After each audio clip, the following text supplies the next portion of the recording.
அந்த பவுலையும் சீலாவையும் ஏன் சிறைச்சாலையில் போட்டு அடிச்சாங்கன்னா, நீங்கள் அந்த வேதத்தை கீழே படிச்சு 16 அதிகாரத்தை கீழே படிச்சிங்கன்னா அது வரும். ஏன்னா அந்த இயந்திரம் கட்டி அந்த தகுடு கட்டி அந்த கடைகளில் போட்டோம்னா அந்த கடையில் நல்லா வியாபாரம் ஓடும். பில்லி சூனத்துக்கு கழிச்சு போடுவான். இதனால் அந்த சில கடைகளில் நல்ல வியாபாரம் ஓடும்.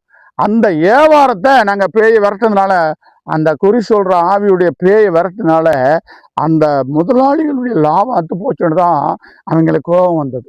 அல்லேலூயா. அதே போல தான் அந்த பரிசுத்த ஆவி உள்ள கிறிஸ்தவங்களுக்கு ஜோசியம் பார்த்தா பலிக்காது. அதே இந்துக்களுக்கு அந்த சாமி கும்பிட்றவங்களுக்கு சொன்னால் பலிக்கும். ஏன்னா அந்த ஜோசியம் பார்க்குற அந்த ஜக்கம்களுடைய வாக்கு அவங்களுக்கு பலிக்கும். அதனால தான் இன்றைக்கி அந்த மக்கள் எங்களை நம்புகிறாங்க.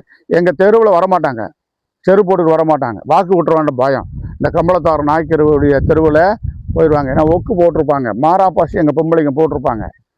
ஆனாலும் அதுலேருந்து நான் பிரித்து எடுத்து கர்த்தருடைய ஊழியக்காரனா இன்னைக்கு ஊழியம் செய்கிறேன்னா, நான் சொர்க்கத்துக்கு போகணும், நரகத்துக்கு போகக்கூடாது. எங்கே போகக்கூடாது? நரகத்துக்கு போயிடக்கூடாது, சொர்க்கத்துக்கு போகணும்னு வந்து இப்போ ஊழியம் செஞ்சுருக்கிறேன்.